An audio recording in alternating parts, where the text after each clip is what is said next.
The study of the 10 Sefirot with Rabash will read from Test, Volume 1, Part 4, דף רס"ט, הסתכלות פנימית, פרק Inner Observation, Chapter 4, Item 64. ניכנס ללימוד המשותף. Before we enter the study, let's hear Rav about the main topic in the lesson.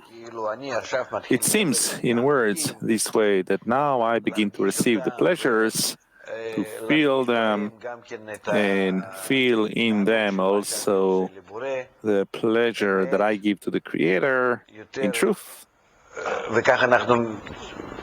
And this is how we depict that state, but to realize the essence of the action, it is better to do the following. Everything comes from the vessel. If I take my desire to enjoy, my ability and understanding and everything, and I join it in the same direction outside of me, it is considered that I'm using the reflected light that comes from above downwards. It's just a sign that I'm using my coarseness in order to bestow.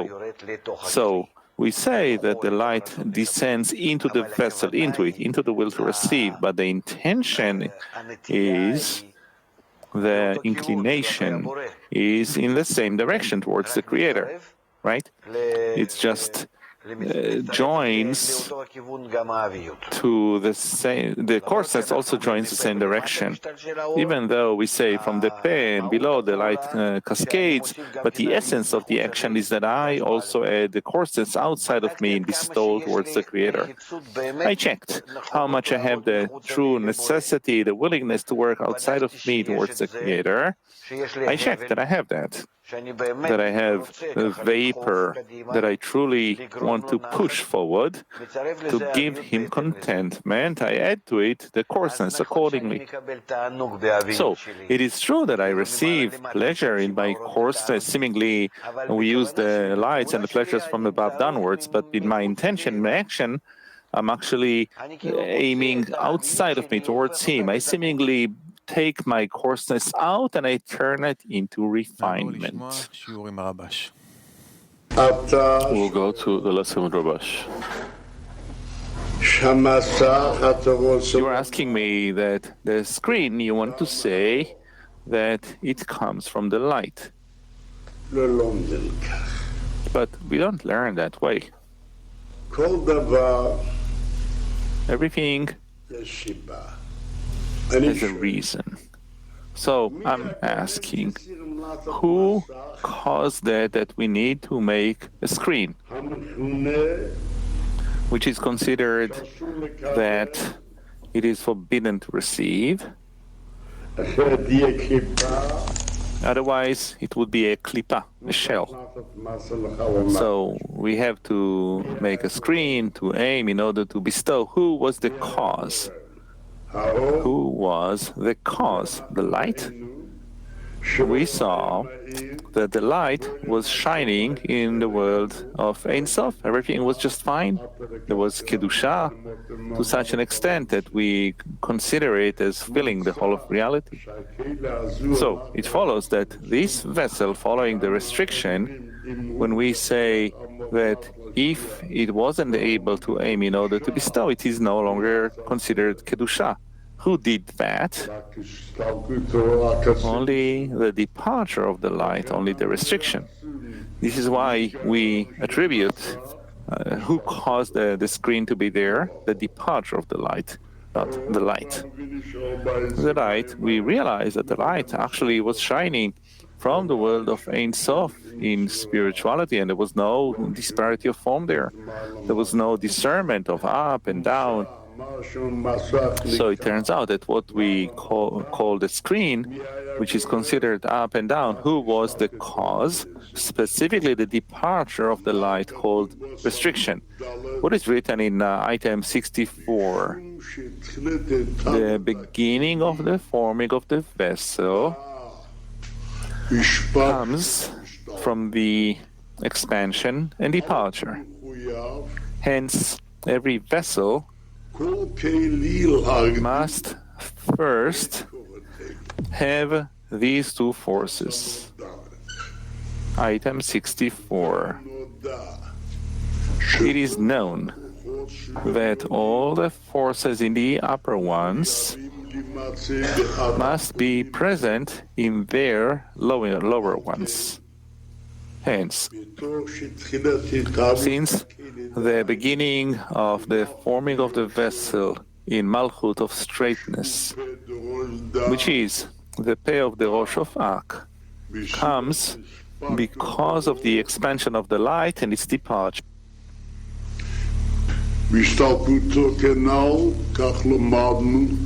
This is what we learned. From then on, every vessel must first have these two causes, meaning the expansion of the light and its departure. No vessel can be formed in the worlds without them. What does he add here? We can interpret it simply as he says there, meaning every degree, every rosh, we learn there that there is a screen and coarseness. It is simple. There are other interpretations. We will see that later. Item 65. The substance of the vessel is the coarseness. This substance, what form should it take? Its form is, and the form is the screen, 65.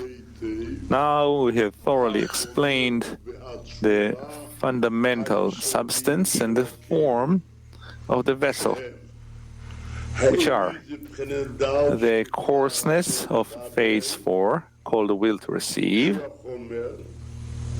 which is the substance, and the screen established in her, which would be to aim in order to bestow.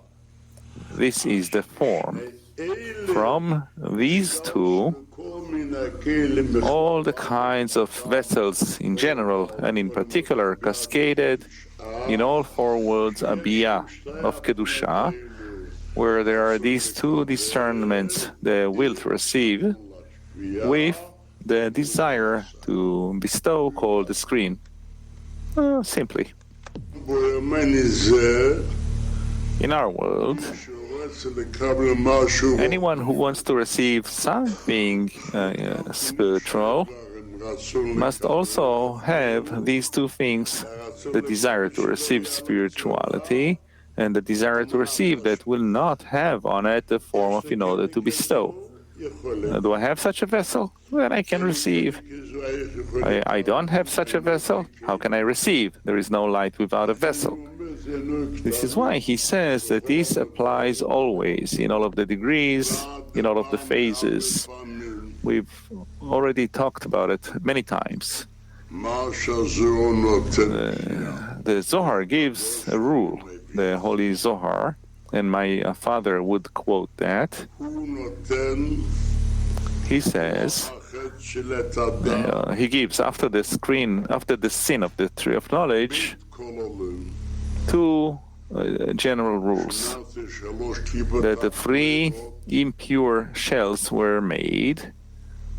This was done after the shattering. And there is a 4th shell, called the shell of Noga, which is half good and half bad.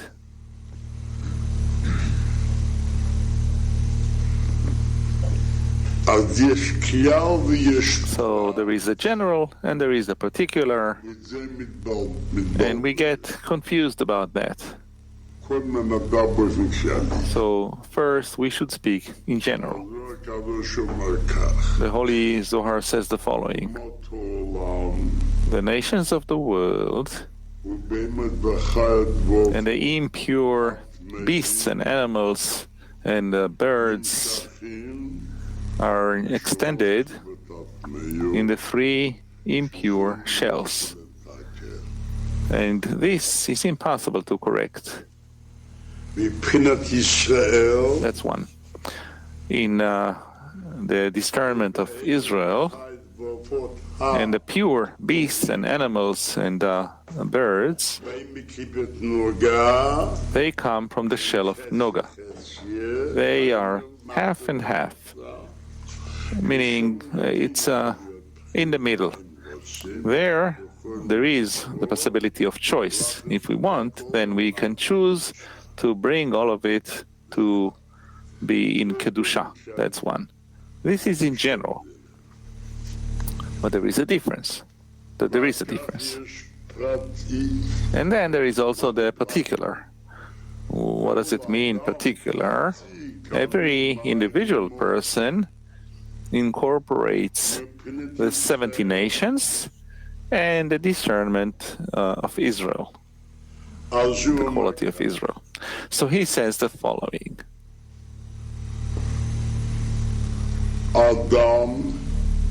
Adam, man.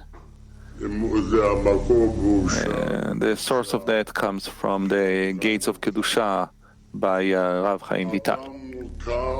Man comprises 3 kinds of nefesh.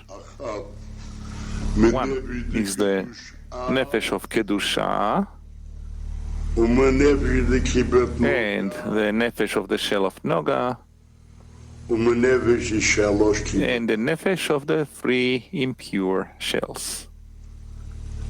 The nefesh of the 3 impure shells cannot be corrected. And the hint of that is that we have the foreskin and the circumcision, where we cut off the foreskin, which is called the 3 impure shells. And then we have the nefesh of Kedusha. If it is holy, then there is no need to correct. All of man's work is only in the nefesh of the shell of Noga. There, choice applies. It's half good and half bad. Therefore, there is the world in general, which is considered that in general the impure shells pertain to the nations of the world. The shell of Noga is considered as the people of Israel, and every person includes all of the 70 nations. He within himself has the 3 impure shells and the shell of Noga and nefesh of Kedusha. What does a person discover first? Is it every person according to his ability, or does he make a choice? This is why a person is told, if something is impure, you should not eat it. You shouldn't eat it because you cannot correct it. It will be corrected at the end of correction. So we can understand what is the permission, what is something which is permission, things that are allowed. With those things that are permitted, there is a choice. Either we can correct them to be in order to bestow, or we don't correct them. And there is also the nefesh of Kedusha in a person. After the quality of the half of the shell of Noga is revealed, then the nefesh of Kedusha is revealed in him, which exists in him as a point, a dot. He explains in the introduction that a dot is called a black dot. And in the state of posterior, we cannot see it. Only to the extent that he corrects within himself the shell of Noga and the state of choice, then the nefesh of Kedusha begins to shine in him. This is what he says. We talked about that dot regarding that in this world, it's in each and every person according to his quality. So there's a question. If we say that there was a restriction called the empty or vacant space, without any light, without any life in that place. And if we say that after the sin of the tree of knowledge, a place was formed where they want only to receive. And all of the created beings following the sin of the tree of knowledge were also created from this quality, which he calls nefesh, that comes from a bia of the klipa, a bia of the shell, in the aspect that this is how they were created back then. Then from where do they have life if it is a vacant space? What does it mean, vacant space? There's no light.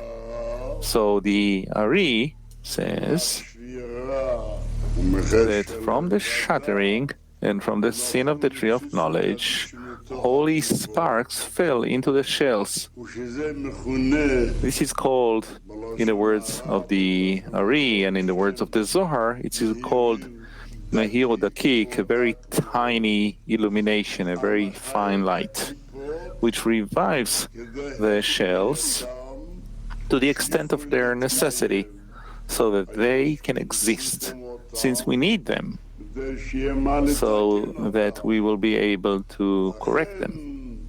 Therefore, all of their livelihood comes from the sparks of Kedusha that fell into them. However, in part 12 we learned that the Ari says there that if people sin, they add, so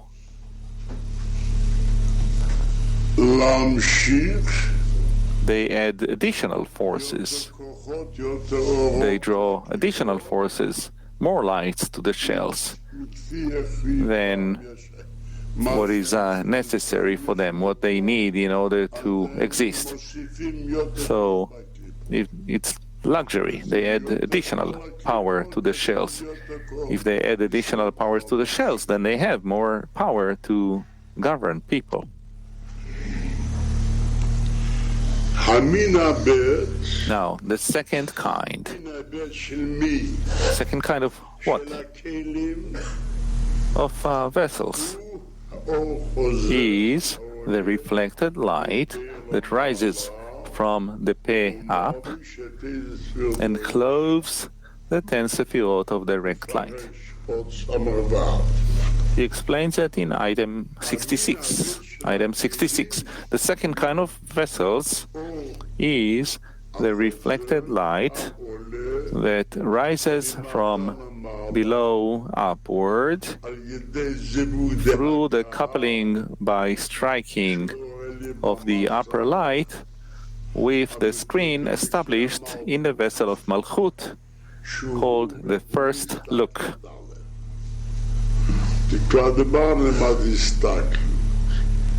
We already talked about what does a look mean. It's the light of Einaim, eyes, the light of Chokhmah. The light of Ab is considered as looking. The eyes look. To what place does it look? To what place is it imparted? To Malchut, as we learned, Malchut. Malchut doesn't want to receive it. This is considered the screen which is established there. From the restriction on, the measure of the upper light that the degree receives is dependent on and allotted by the measure of the reflected light that rises because of the coupling by striking in a screen. It is so because this reflected light connects and clothes the 10 Sefirot of the direct light. It turns out that actually what he calls the second kind means that after the restriction, the second kind of vessels was formed. Not that they can receive below simply by the longing of the desire alone. This is how it used to be before the restriction. But after the restriction, a second kind of vessels appeared, meaning by the fact that I have a desire and craving to receive, by that I cannot yet receive the upper light. Actually, it's to the opposite. By revealing reflected light, which means that he doesn't want to receive unless he doesn't know by himself that he can aim in order to bestow. In order to bestow is called reflected light. Direct light means how the upper one wants to bestow to the lower one.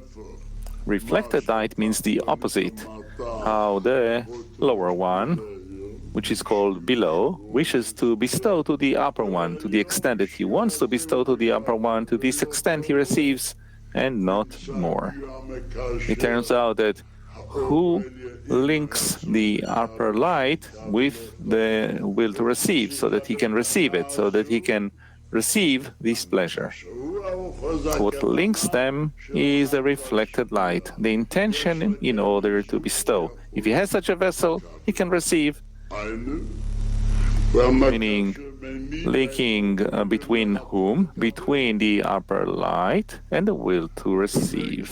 This means that it's a different vessel than simply the desire to receive pleasure. There is none other, so who links them? The reflected light. This is why he calls it the second kind of vessels. 67.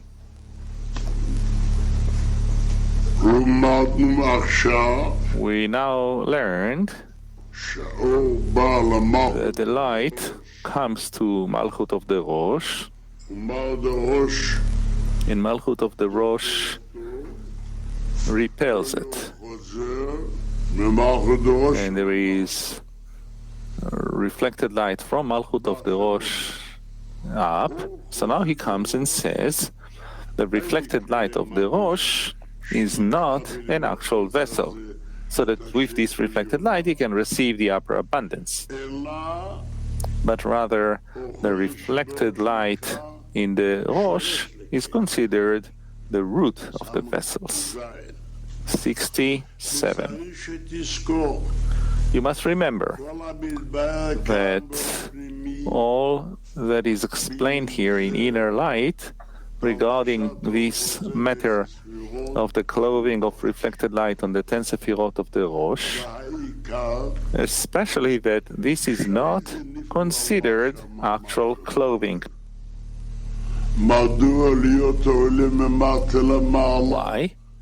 As it ascends from below upward, meaning as resistance to clothing in the coarseness of the vessels. He doesn't want to receive it. Nevertheless, with this rejection, this reflected light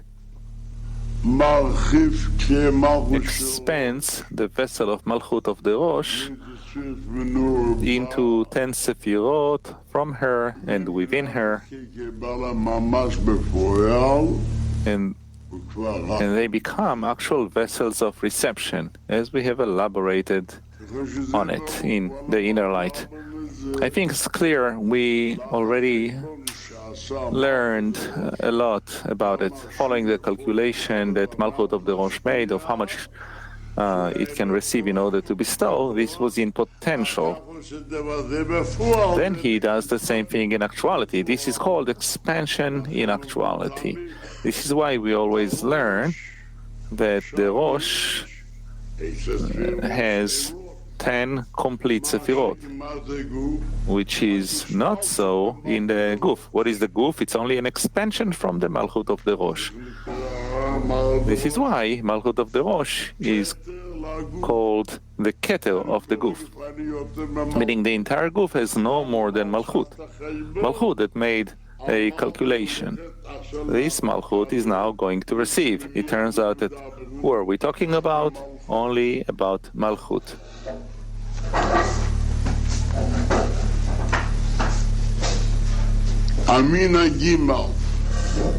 The third kind of vessels is the reflected light that is inverted from the pit downward and clothes the 10 Sefirot of the Guf to the Tabor. The third kind of vessels, 68, is the one brought above, that the reflected light of the Rosh, which is the above-mentioned second kind, though it is not at all clothing in and of itself. It's still not receiving anything. It is nonetheless inverted and becomes an actual vessel of reception. This third kind, what we explain now, is always called the Guf of the Parzuf.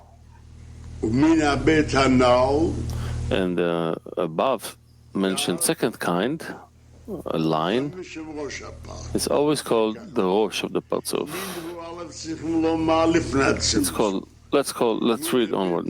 The first kind you have to say before the restriction. The second kind, the Rosh, the degree after the restriction. The third kind is the Guf that extends from the Rosh after the restriction. Let's read your question. What are you asking? Here we learn that the vessel is called reflected light. And we learned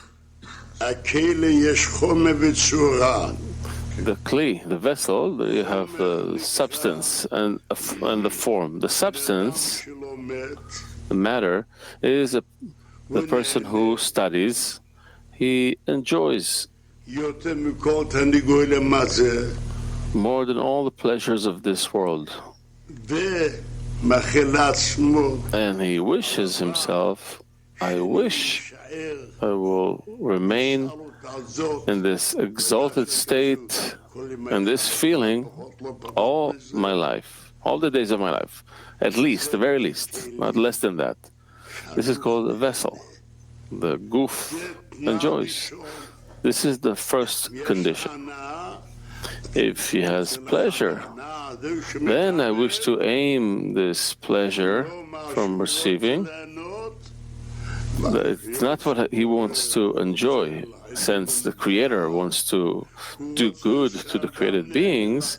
He wants man to enjoy. That's why I enjoy. In that case, when can we talk about it? If there's the substance of pleasure.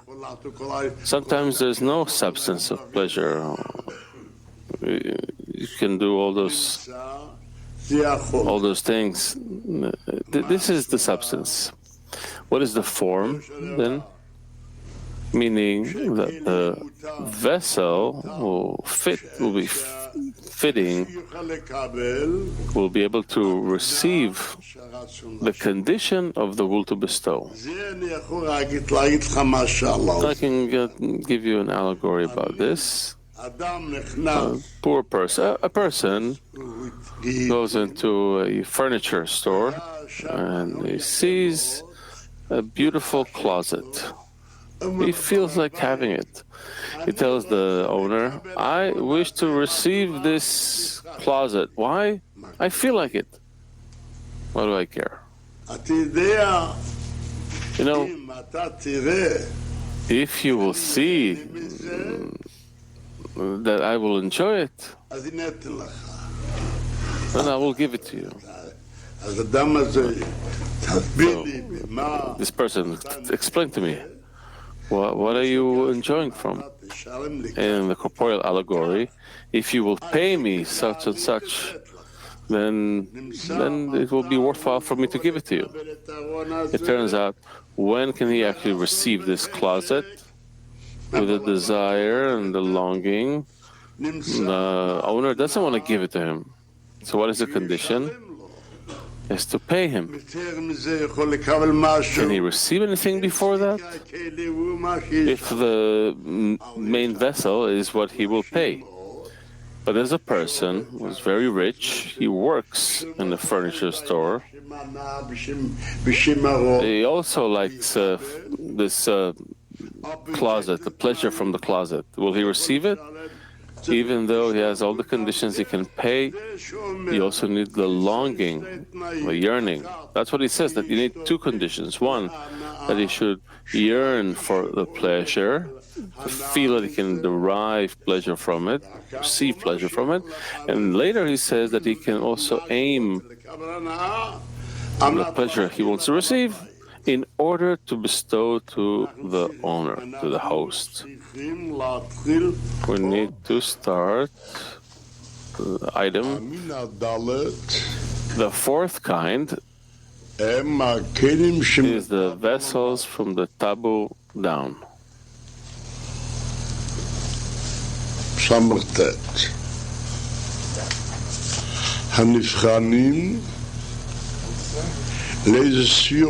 Regarded as the 10 Sefirot of reflected light.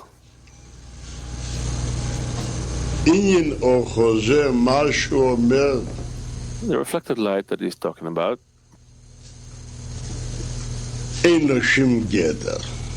has no definition. That's why we learn how many types of reflected light we have. We learned already. We learned about reflected light or not? Yes. 12 kinds of reflected light we learned about.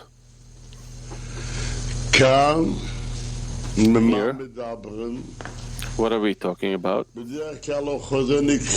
Typically, reflected light means just like direct light.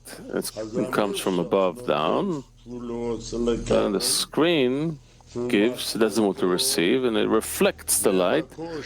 This is the source of the reflected light. Turns out that direct light means light that it drew, and the reflected light means what it rejects. Until we can say that there's the reflected light that clothes, that receives it. Accordingly, what do we use the reflected light as? It's named after the vessel. When it has that reflected light, it can receive. Now he says the following, item 69. The fourth kind is the vessels below the tabu, regarded as 10 Sefirot of reflected light that have no direct light. Who am I speaking of? The light or the vessels? I speak of the light, meaning the vessels don't have direct light. But what light do they have? Look inside. Regarded as 10 Sefirot of reflected light that have no direct light. Who doesn't have it? The vessels. The issue of the above mentioned third kind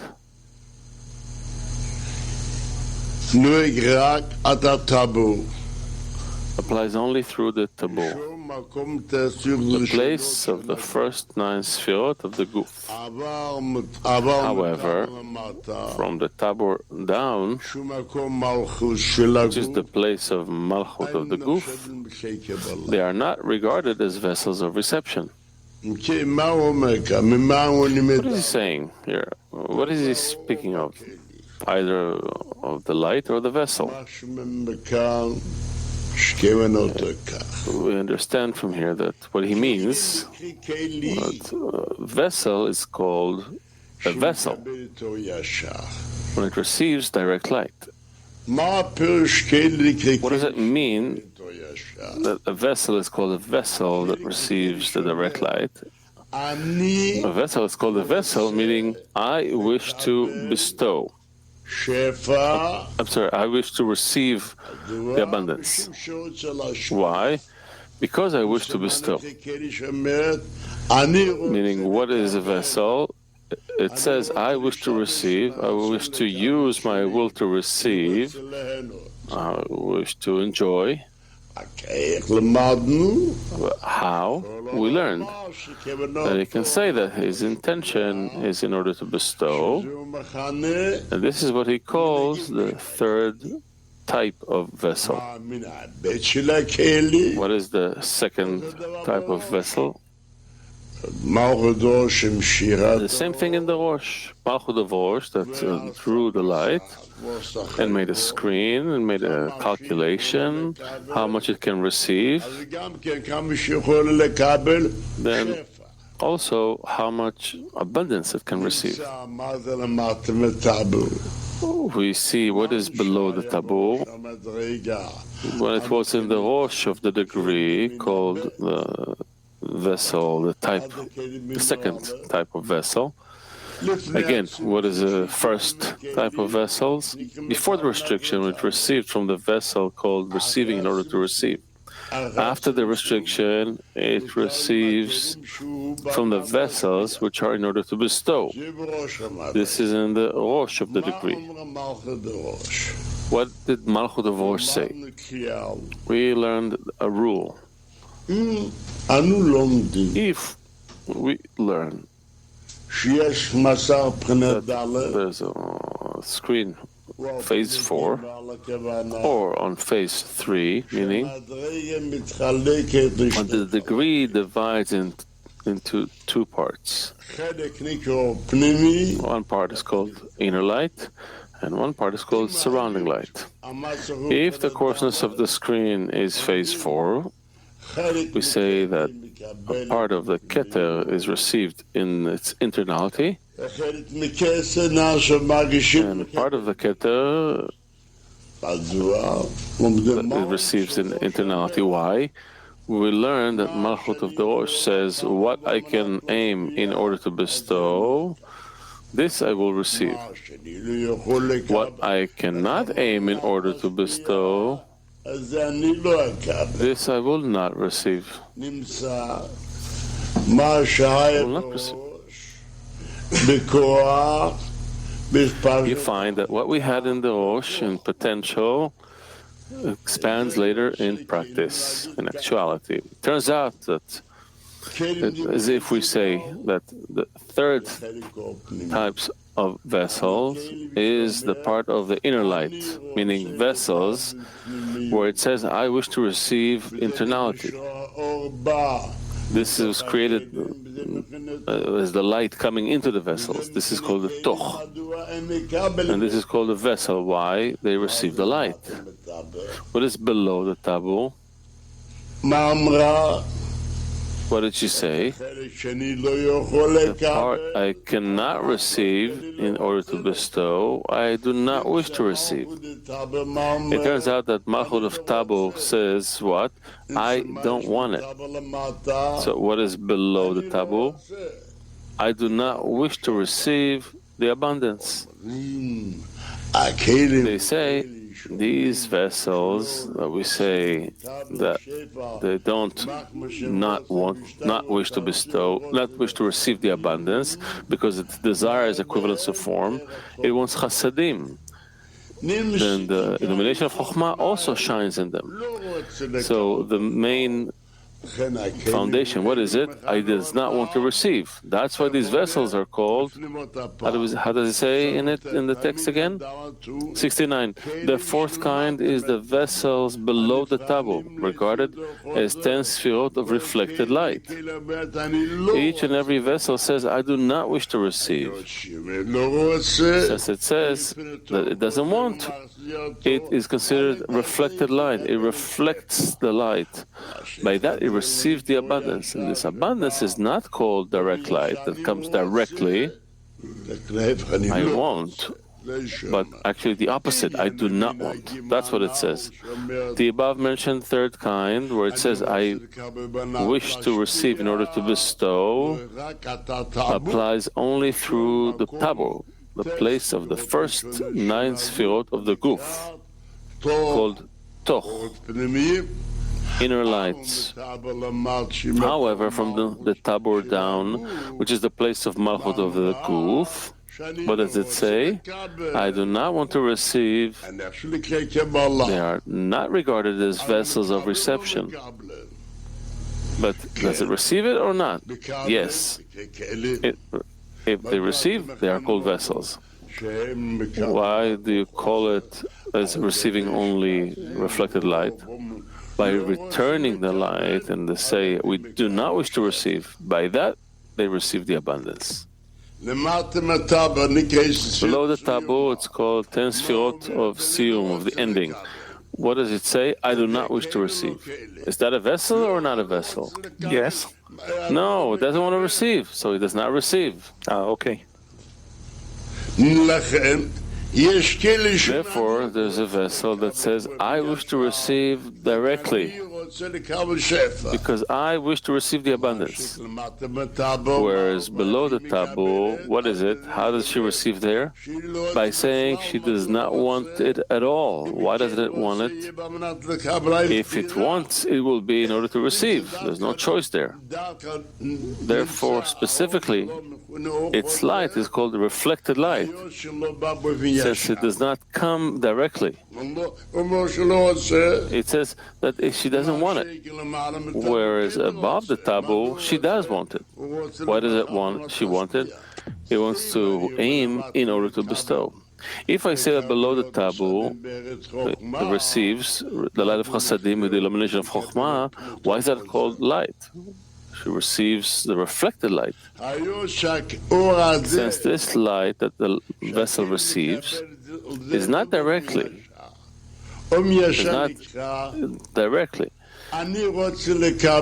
directly means that I wish to receive pleasure and enjoyment. This is directly. Why does it want it? It assumes that I wish to bestow. Below the taboo, we learned this is the part from the Rosh where I cannot receive. There's no choice. If I will receive, it has to be in order to receive. In that case, what are the 10 Sefirot of Siyuma, or the ending? Each and every Sefirah, I do not wish to receive. Why? I know if I will receive, it will be in order to receive. And I desire equivalence of form. I wish to be chesed. So the abundance it receives is considered receiving indirectly. So what is it called? It's called reflected light. It receives the light of Chasadim from the illumination. By what? As long as I say that I do not wish to receive. Whereas above the taboo, she says, I do wish to receive directly. Why? Because she can aim in order to bestow. I'll start item 70. What is the headline of item 70? The rejection and the clothing that the screen caused in the Rosh in potential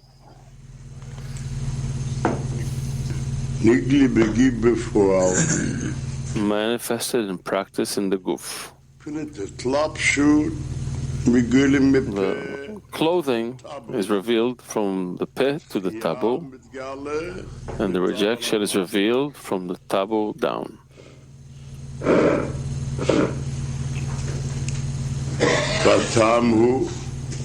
The reason is that the Rosh and the Guf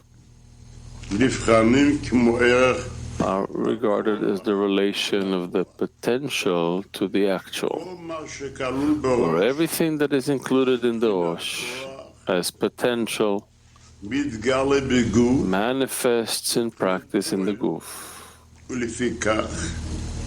Hence, these two operations that the screen causes in the 10 Sefirot of Rosh, namely the detainment of the upper light, so it does not expand into phase 4, which is Malchut,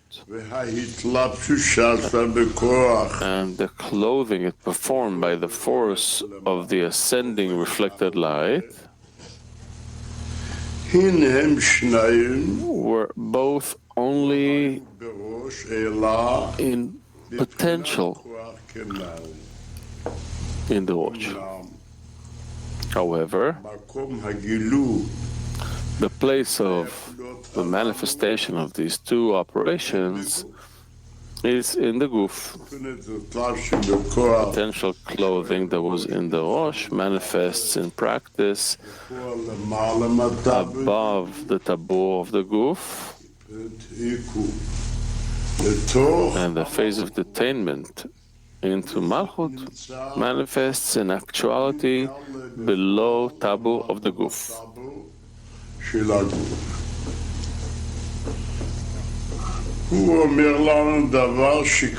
He tells us something we already know. We discussed it many times. What is Malchut of Rosh? After the restriction, the Malchut is called a desire to receive, drew the light back in. But it's forbidden to receive into the Malchut, meaning into the will to receive. Therefore, Malchut made a calculation. What it can receive above its phase, above receiving in order to receive, meaning those parts of Malchut that can receive in order to bestow, she will receive that. This is called clothing.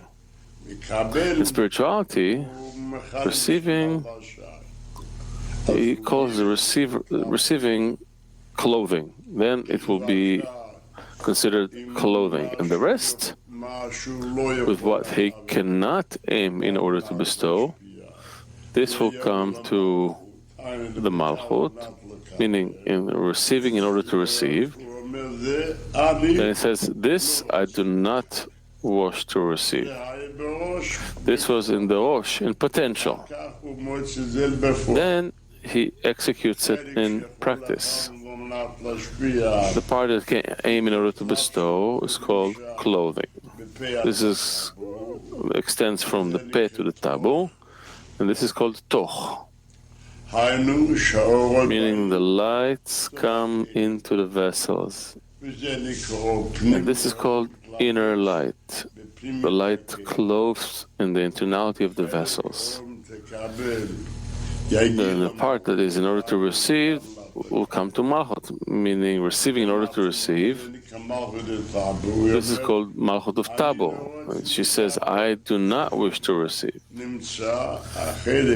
It turns out that the part of the light that has to come to Malchut, called receiving in order to receive, remains on the outside as surrounding light. Except here, he calls it the 10 Sefirot of Siyuma, of the ending, since each and every phase that he doesn't want to receive. For which reason? The reason is equivalence of form. It desires chesed. We say, inside this rejection,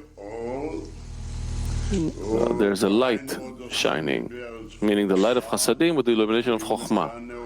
And he calls this light reflected light. What is reflected light? It receives when it wants to return. It doesn't want to receive. Whereas above the tabu is called what it does wish to receive. It says, I wish to receive since I wish to bestow. This is what he scrutinizes in item 70.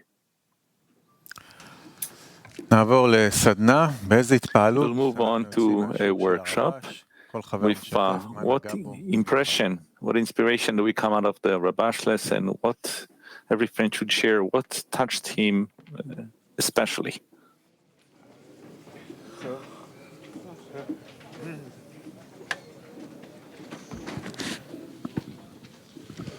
טוב, זה באמת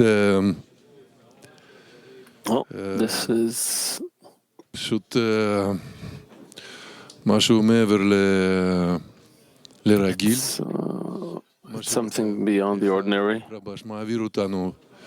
Rabash is taking us, וזה אורות. הוא פשוט and and these lights, he simply cares for us. אנחנו מדברים כל הזמן על מה מחבר. הכל צריך להתחבר. We keep talking about what connects, everything has to connect. We wish to reach connection, and I heard that what connects everything, the reflected light. Reflected light connects everything. Such beautiful depth down to taboo, beyond the taboo. She doesn't want it.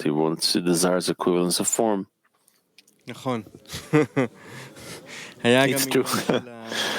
And there was also the matter of, actually it's the same matter of the reflected light. This reflected light stems from the same point that was created, which is also the only place for choice.